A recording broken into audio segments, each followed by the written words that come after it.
Hello, stroke warriors, care partners, and trauma survivors everywhere. This is Ralph with Stroke Warrior Radio again, where we celebrate warriors achieving victories every day. I'm your host, Ralph Cortese, and today we're diving into a subject that touches a lot of survivors and care partners, but isn't talked about nearly enough. And intimacy, connection, and sexuality after stroke. Joining us today is Kris Hall. Hi, Kris. How are you? I'm good. How are you? Pretty good week. Pretty good week or day, I should say. You are a trauma-informed therapist and educator whose work focuses on helping people rebuild body trust, emotional safety, and intimacy after trauma. Is that correct? Um, I'm a I'm a coach, not a therapist. Okay. And yeah, the distinction there is very much around like one, background and training, but two, that I really help people focus on moving forward instead of trying to dissect and understand the past. Oh, I like that. That's a great description. Um, Through your practice at chrishall.ca, you support individuals and couples as they learn to reconnect not just physically, but emotionally and spiritually, correct? Yes, I do. Okay. Well, how about if we start with sharing a little bit about your background and what inspired you to focus on this work? Yeah, of course. So I experienced disconnection myself, right? Like a lot of us start out in our sexuality from a very like spontaneous kind of place, right? We think of that as our natural state. And so I experienced my sexuality from a very young age, very free, very flowing, very adventurous. And then I lost that connection. For me, it was that I all of a sudden started feeling pain where there used to be pleasure. I experienced painful sex and that loss of intimacy, that loss of connection. I felt disconnected from my body, disconnected from my partners. I just all of a sudden couldn't experience pleasure in the same way that I used to be able to, and it broke my heart. And I felt, yeah, I just felt disconnected from who I was. And yeah, I went through ups and downs, but I really focused on this is not going to be my life. I am not going to live this way. I am going to find my way back. There has to be a way back. And I went to every single doctor I could find, and nobody had a solution for me. Yeah. But eventually I did find the solution and I worked with them for multiple years to learn their methods. And yeah, turns out I really loved helping others through the same thing. I switched from a career in environmental engineering to sex coaching. Yeah. And yeah, I Yeah. was an environmental engineer all through my 20s. And yeah, it didn't feel as aligned for me as this did. And all of a sudden it was just so clear that this was what I was meant to be doing. Um, yeah, so that's how I found my way here. Wow. Well, and I know in my case, and a lot of others, mine, my differences were based on a trauma, a stroke. Some people go through other things. Um, what does trauma informed mean in the context of intimacy or sexual health? Yeah, so to me, trauma informed, I mean, one, it's as a practitioner, it's being able to recognize when someone is in a trauma response and being able to handle that with compassion and care and meeting all parts of somebody with love and compassion and safety, giving them a safe space to express and to be who they are. Because if they're not able to feel safe, they're not able to transform or move through that emotion. But trauma informed in the context of sexuality also means acknowledging a full spectrum of human emotions and experiences, right? Because they're all going to influence the way you have sex. Like ignoring the sadness that comes up is never going to get you closer to the pleasure. You have to go through that sadness. If you experience anger, you do have to go through it. And so having a safe environment where you feel safe to be triggered is really the number one way to heal. You're on mute. Sorry, you're on mute. I didn't hear the question. How does your approach differ from traditional talk therapy or medical rehab programs? Yeah, so my approach, so yeah, like I said, like talk therapy is very much about like understanding what happened. It serves a very, very important purpose because like sometimes we need to understand it. Like sometimes we have blackouts in our memory. Like I like to call it like big T trauma and little T trauma. So the big T trauma being the ones that are like, if you went to war, that's a big T trauma. If you, yeah, like there's a lot of examples, a lot of like childhood stuff that would be big examples of Yeah, big T trauma. And then there's a lot of little T trauma where it's like, this is still a trauma. This is still very much affecting your body, but nobody would point it out and say, like, that's that's what that is. Right? Like repeated signs of non-unconditional love as a child, right? Like that'll slowly work its way into your nervous system and into your way of being. And so yeah, like I find talk therapy is so essential if you're working especially with a big T trauma, right? Like you need to go there, you need to digest it, you need to understand what happened and be able to yeah, just to understand your context. But then after that, sometimes talk therapy isn't the most useful for moving into thriving, right? You go from not okay to okay, but they don't necessarily help you move into thriving. And that's why coaching and somatic experiencing, especially what I do, like moves you forward into that space. And so somatic experiencing is recognizing the fact that trauma is stored in our bodies and it lives in specific places in specific ways. It's so connected, and like one easy way to show that your emotions show up as sensations in certain body parts is, your heart fluttering really fast when you're nervous, or your belly getting butterflies when you're nervous. That's a somatic response. That's your body, your unconscious self talking to you. And so with somatic experiencing, also called somatic healing or somatic therapy, we can basically talk directly to your subconscious and your unconscious through your body. And because so many of your decisions, so many of your emotions are coming from that unconscious space, this actually allows us to really rewrite your experience and rewire your nervous system, right? Like for me, I was experiencing fear and pain where I wanted there to be pleasure. And so it was a slow process of rewiring that system to slowly teach me again that this stimulus equals pleasure doesn't equal pain. And that all comes from inside the body. yeah, yeah. What did and you practice? I'm sure you've run across it, but what are some of the common ways that stroke or TBI or those physical traumas can impact intimacy, desire, or body awareness?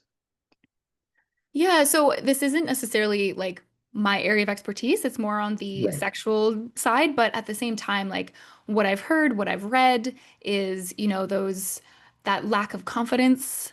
There's new medications that might be affecting your libido or erectile dysfunction or things like that. There's a fear of the unknown and not knowing, why your pleasure has shifted. There's different mental health challenges. And then there's also the side of being the care partner of the person who experienced the stroke.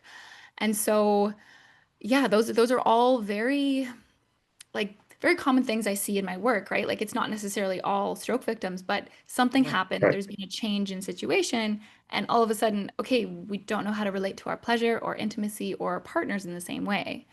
Um, so yeah, I have some suggestions to those things. Well, I think one of the things that, and one of the reasons I was so excited about talking with you is, when I went through my stroke, number one, there's the physical attributes.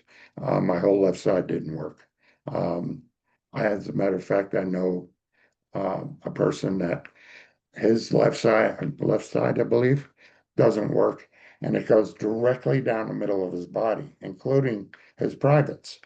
Mhm. I mean, if one side is completely numb and the other side isn't. So there's those physical things that happen in stroke or brain injury or any kind of trauma, I guess, that cause neurological injuries that affect the relationship. And as you said, the confidence. How do you build that back up? Is it through your own physical therapy? Is it emotionally? I mean, it's a topic that I'm not good at. Um, with my stroke. So again, why I'm so excited to talk to you. Absolutely. Yeah. So there's to build back the confidence, I would say, like, to me at least, like, confidence really comes from feeling able and having a repeat experience of success, right? And so there's the first thing I would recommend is redefining what sex is because I think there's a lot of people who define sex as only, if it's a heterosexual relationship, only penis and vagina, and they have to be touching, or otherwise it's not sex, right? You can really expand the definition of sex to hold so much more. And so that could include kissing, that could include touching, that can include like just the first sense of arousal, and your entire skin is this beautiful huge organ that has so many sensations in it. And so expanding the view to successful sex to meaning, oh, we connected and we touched each other and that's it. And if that helps kind of give you celebrations, give you yeses, give you confirmations that start building up that confidence. So that would be the first thing I would suggest. The And second is that, oh, sorry, go go ahead. ahead. No, you go ahead. You have a second. Well, so I would also really, so there's you can have orgasms from a lot of different parts of your body. And you can have orgasms in like every kind of way you can think of. You can have them from your breasts. You can have a full body energetic orgasm. I've had an orgasm from my armpit. Like they can come in different ways. And so there's techniques I can teach that I do teach to help expand that pleasure, to be able to bring the pleasure out in new ways and to yeah start to learn to orgasm in different ways. And so that's how I would suggest if somebody especially was like, didn't have the same functionality in their body, if there was any sort of paralysis that happened, that would be the new route is like, well, like we're going to change the definition of orgasm and we're going to, yeah, expand that definition. Does does does it always have to, and for me, I see a difference in intimacy and sex, which can be combined also. So I think it's a three-prong approach there. But does that intimacy or sex always have to be orgasm? No, of course not. Yeah, the number one thing is also to say, let's take the goal of orgasm out of the picture. Orgasm is not some sort of be all and end all. Let's take that off the plate. It takes off the pressure, right? It's all about taking the pressure off. Because like pressure leads to stress and puts us in fight or flight, and then we can't relax and actually receive and have a pleasurable experience, right? Our bodies aren't wired to experience pleasure unless we feel safe. If we have that, alarm bell ringing in the back of our head going, run away from the lion, we can't stop and have sex. We're just like, that's not how it works. So yeah, the taking the goal of orgasm off the plate. And the reason I mention orgasm is just because having orgasms is really one of the main goals that a lot of people come to me with. They want to experience bigger, better, or orgasms at all. And it's really like it's a useful goal because if you're having orgasms, or it's a useful goal to like keep in mind, just because if you're having orgasms, it does mean that like there's some alignment within your body and you are, you know, wiring in the right direction for pleasure. But that being said, having an orgasm every single time is absolutely not necessary and should not be the goal. And there's different levels too, right? I mean, if you look at it, just a simple touch of the hand to the face. I mean, that in itself is orgasmic, I guess, but it's also satisfying. And isn't satisfaction a goal as well? Yeah, Simple absolutely. satisfaction. Yeah, connection. My goal is always connection. Oh, I like, yeah, good description, better than nice, I was saying. How does sense of loss or identities shifts play into intimacy? Yeah, so identity is really important because and it's funny in my work like on the somatic side, somatic experiencing and therapy, I also work with parts work, which basically says that there are a bunch of different identities within us. So one identity a lot of people have heard recently is like the inner child, right? The inner child is an identity. The inner sex goddess could be another one. The inner warrior, the inner mother or inner father, right? Those are all parts of us that sometimes come out and are expressed. But our main identity, the part of us that we are like, this is me, I like that part of you that feels so deeply like you inside. Your brain is wired to feel quite afraid and off-put if anything in your environment or your experience doesn't agree and affirm who you are. And so if we've cemented inside of ourselves that we have this identity that's us, right? Like for me, it was, okay, I'm a sexual adventurous being. And every time I couldn't confirm that identity through my experience, I felt so lost. I felt like I was losing myself. And I was just so scared. And so this plays so much into intimacy because we're so vulnerable in intimacy. We're so open. We like the goal would be to surrender, right? To be able to just let go of everything and be so open with your partner. And that's so it's so vulnerable. And so your identity when it shifts or when you lose it, all of a sudden how do you surrender when you don't know what you're being, right? Like it just has this whole fear-based factor that comes up and makes it really hard to surrender into sex. Yeah, I mean, with a stroke, and I can only relate to me, is there's you've lost yourself. You've lost your physical self, which in turn is going to be losing your emotional self to a certain extent. I mean, I sat in front of a bottle of Jack Daniels and my pain pills a couple times during early stroke recovery. That personality part is something that changes. How do you address that in your approach in therapies? That change in identity. Yeah. Yeah, so a lot of the times what I do is I empower a certain identity. So like think of identities, sometimes you can think of them as like clothing that you could put on, right? Like you can really work with a certain part of yourself to say, okay, like your inner boss, let's say. That's the person you bring into the office with you. You go, "Okay, I'm my inner boss today," right? Like I'm leaving my mother personality at home. I'm leaving my spouse personality at home.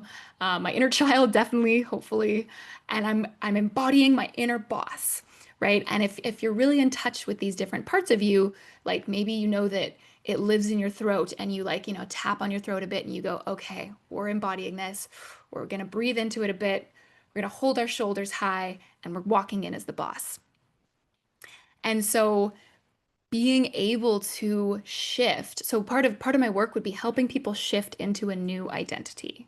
So developing and empowering a new identity that takes on that role. So the part of you that is coming online and being there when you're having sex, when you're being intimate, and teaching it to take on that responsibility, teaching it a new way of being.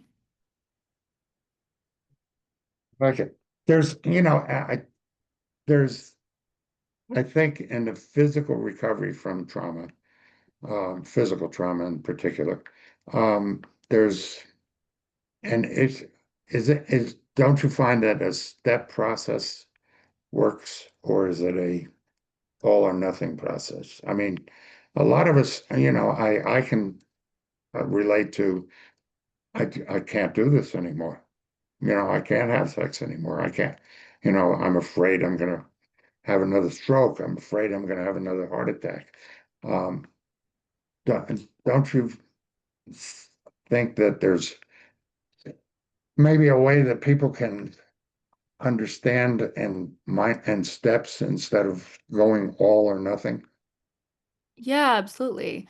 Um, I would encourage, yeah, I would always encourage small steps and starting with starting with meditation.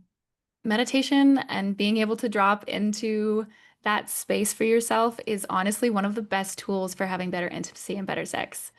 Being able to just clear your mind, get into get into a place of safety and get into a place of calm. Because that's where you want to start intimacy from, is feeling really grounded in yourself, in your body, in your safety, and comforting yourself and telling yourself it's gonna be okay no matter what. I'm still gonna be me. Like nothing that happens here is going to impact my own identity. I am still me. That's where I'd start. Now, one of the fascinating things I've noticed in your what I've read about you and is the body awareness, safety, and consent. You talk a lot about body trust. Can you explain what that means and how survivors can begin rebuilding it after an injury or trauma? Yeah, absolutely. So, body trust is so much based around feeling safe. Safety is a feeling, right? It's a feeling inside of us that goes, okay, I'm safe now. So, one way to check that, or one way to just bring up that feeling of safety, is to maybe close your eyes and think of a place that makes you feel safe. It could be your grandmother's house, it could be your parents' house, it could be your house, it could be a forest, anywhere, right? Wherever makes you feel very peaceful, safe, and calm. And note how you feel in your body. So when I say sensations, I mean, is there tingling somewhere? Do you feel a sense of warmth? Do you feel a sense of relaxedness? Right? Those are all sensations that your body is telling you, oh, I feel safe. So you're thinking it, it's going into your body, and then you're able to really embody that safety. And so practicing that lets you know, oh, this is what safety feels like. And so I'm saying that because trust. So, like, one way that I rebuilt trust for myself, it's a good example, because a lot of my pain came from penetration. And Yeah. so, what I did and what I was taught to do is ask before entering every single time, even if it's me, even if it's like I'm inserting something into Okay. myself, especially if it's somebody else inserting something into me. It's that you have to stop, you have to pause and say, is it okay? And you listen for a yes. And that rebuilds trust. So in the same way, you could use it for any part that your body doesn't feel safe to do. So if you feel a tension before you go into any intimate experience, sitting, calming yourself, maybe meditating a bit, bringing up that feeling of safety and saying, is it okay if we connect? Is it okay if we have this intimate experience? And you have to listen to your body saying yes or no. And if it says no, you have to not do it. That's the most Yeah. important part. Yeah. Yeah. It's fascinating to me that you combine the three. I mean, body awareness, safety, and consent. How do you help individuals or couples reestablish comfort with touch and vulnerability? Yeah, so that is all about again, it's all about safety. It's all about communication, though. Really knowing that you can say anything to your partner and they're going to receive you just as you are. And so opening up those conversations well before the intimate times and being able to have those conversations right at the beginning too. So like I almost never jump into like we're not teenagers, we're not young 20 somethings. We don't just go, "Ooh, I feel sexy. Let's just start kissing. It'll just happen." It's like, "No, no, no, let's slow down. We have some time. This is our intention." And like really starting to focus first on intention. What is our intention for today? Is it just to feel pleasure together? Is it to feel loving energy together? Like taking all other goals off the table and being really clear on what you want to experience. And then establishing boundaries, telling the other person where you feel nervous, where you feel excited, what would feel really expansive to you, what would feel really scary. And and I would always suggest going to like there's your edge, right? There's your edge and then there's your growth zone and then there's your like, okay, this is overwhelm. So going into that space, just stepping into that space of growth, but then staying really on the edge where you feel comfortable and going back between growth and comfort. And in that way, you'll slowly start to grow your boundaries. How do you define intimacy beyond sex? Most people think of sex as penetration. And why is that distinction important in recovery? Yeah, so this kind of goes back to like opening up our definition of sex because if we define it as something very, very restrictive, then we might think, "Oh, I haven't had sex in ages," or like, "Oh, like we're not having sex anymore," or anything like that. But if you open the definition, all of a sudden it's like, "Yeah, we had sex yesterday. It was great and it felt pleasurable." And like that that expands what you're able to do. Or even, you get to enter into the conversation of like, well, what do you want to experience? Like, do you want to see what it feels like to just concentrate on your arm? Like some people, like when they get deeper into like tantric practices, start to be able to like have some of their most pleasurable experiences by lightly touching their arm.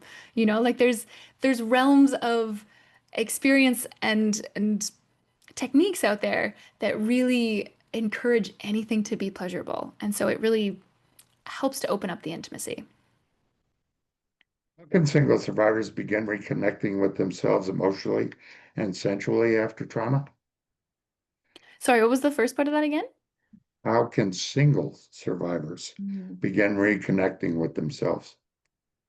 Absolutely. So I would actually suggest this for all people. One of my number one things I would say is masturbation is medicine. It truly Oh, is. Um, and I've I also seen that use, on your post, yes. yeah. And so like I mean, I also use the word pleasure practice. But same. And what I would suggest is building up your own pleasure practice. And those instances of trusting your body really do need to be done alone before you do them with a partner because you need to trust yourself first and foremost. You need to know that you're not going to cross your own boundaries, that you're not going to do something just because you think you should, even that when your body is saying no.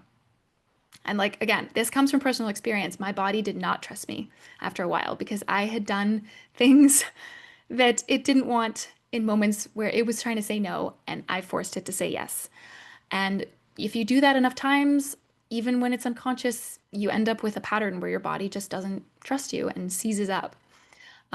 But yeah, so the pleasure practice, highly recommend everybody doing their own pleasure practice, even when they're partnered, because you first need to build up that confidence and that intimacy with yourself. And so, um, and the difference between like I wouldn't recommend using a vibrator or using porn if at all possible. Really just giving yourself a certain amount of time and seeing where you can find pleasure in your body through touch, through like non-vibrating tools are really helpful. And then yeah, there's a couple holistic sex tools that I'd love to share with you that are also yeah, really, really expansive. Okay. So these ones are first is the breath. The breath is one of the best ways to expand pleasure in your body. And breathing with an open mouth, if you can, really starts to bring the energy up.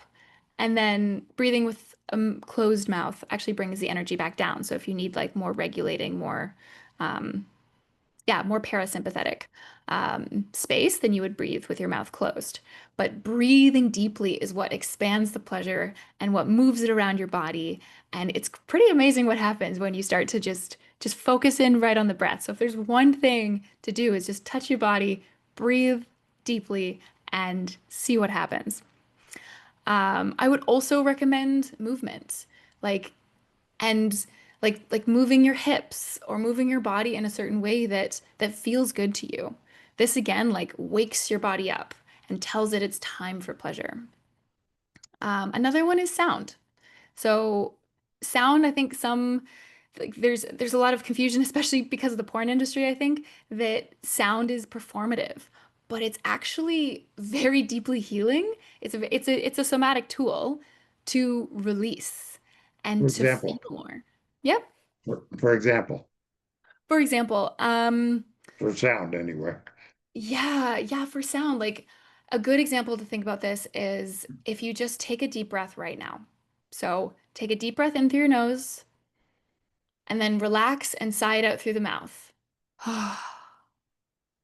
That is a release. And that release that you feel when you sigh, that's an example of like, oh, yeah, I do feel different. And doing more and more of that releases. And the more you can kind of release, the more you can feel, the more you can let in. Because I always think about it like there's always an output and an input. And sometimes there's so much that we've collected that we're holding on to that we haven't had a chance to properly release, which means we can't really bring anything else in. Yeah, Um, one of the yeah. things with survivors that I associate with is that fear. I'm going to go back to the steps and that fear of functionality, Hmm. of whether you're going to be able to get an erection, whether you're going to be able to get excited about having sex with your husband or whatever. I mean, how do you build that confidence in your functionality back? Hmm. Good one, right? Yeah. Slowly. Yeah. Slow is key. With patience, with a lot of love for yourself. And also there's there's a really important part of somatic experiencing where we never we never place any blame on different parts of ourselves. We have to like even though like okay, I'll use myself as example again. Like there's this fear, right? There's this fear that's literally like covering me, especially like down there. It's coating me, and I need to love that fear. I need to thank that fear. I know it sounds so counterintuitive. I also need to accept that fear. I need to accept that it's there and love it for what it's done for me because chances are it's trying to protect me. It's trying to protect me from the pain and whatever else it thinks I might feel if it doesn't go, no, we're not doing this. So it's like, so if somebody's experiencing erectile dysfunction or anything like that, like it's again, it sounds really counterintuitive, but accepting it and loving yourself through it is the first step. Giving yourself so much compassion, saying it's okay, and we're just going to see what else pleasure arises. Because the more we blame it, the more we send it more fear, send it more of those harder emotions. It's going to hold on to that, and it's going to come up more and more every time, right? Like if the more we get scared of what's happening in our bodies, the more it tends to happen. So yeah, it's really counterintuitive, but it's really important. Well, I can agree with that because the physical therapy part of it, you have that as well. You have that fear of, am I going to fall? Am I going to, these kind of things. So there's, our catchphrase, catch the wave, warriors achieving victories every day. It's those little victories. And this is an area that we don't think about enough, that I think we, as survivors, need to think about a little bit more. I mean, that fear is huge. But once you start doing that stuff, it becomes better and better every time. Don't you Yeah, find that? absolutely. And it's really about like focus on 1%. Focus on getting 1% less of whatever it is that's happening. And don't expect full results, and don't yeah, set your goals just one titch higher and one titch higher. And just be really, really patient and loving with yourself. The more you can love And yourself through it. Yeah. patience is something that is definitely learned. Hmm. We've pretty much ate up most of our time. I would love to come back and do a second show with you. Is there anything in particular you want to add for today, or would you be willing to do another show? Yeah, I would love to do another show. Um, yeah, I think what I would love to say is this, if we're celebrating these small victories, here are a couple ways you can get a couple small victories. So, first is that meditation. Practice meditating for 2 minutes a day and see and just explore like what would I want to bring in? What do I want to experience? Because one thing I always work with is desires, right? Like what do you want? Not what you don't want, but what do you want? And journaling too. Journaling about what it is that you want to feel. And it's so common that people Yeah, don't know what they want. yeah, that's true. It's so funny because this area is in my physical therapy, occupational therapy, all of that. I have journals. I have an angry journal and I have a gratitude journal. I journal every day. I'd never thought of it for this kind of for intimacy or sex. There's so many parallels that because it's sex, people are afraid to talk about it. You know, Yeah, generally that we're not allowed to, and these, what do they call that? A polite society, you I know. know. I don't know. So, Like I live in Canada. We're too polite for our own good. well, I will talk with you after and we'll set up a second show because I do have a lot more questions about reframing intimacy, support, education resources. But in the meantime, um, for trauma-informed support and education, they can visit your website or social at www, what is it? www.krishall.ca.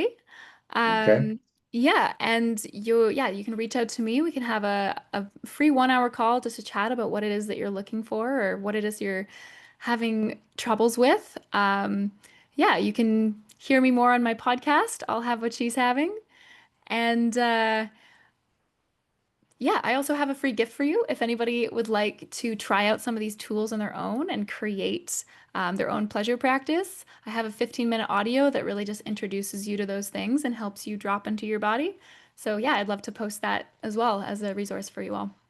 wonderful. Do you do a lot of your therapies virtually or in person only or Yeah, I do most of my one-on-one work virtually, so I can take you on from anywhere in the world. wonderful, wonderful. I will share that on our site as well. Um, thank you for today, and we'll get a second show set up. Um, for everyone listening, remember, recovery includes every part of you, not just the physical therapies, the speech or anything, but there is an intimacy and sexual component too. Um, for all of you out there, catch the wave. Warriors achieve victories every day. Thank you, Kris. Thank you.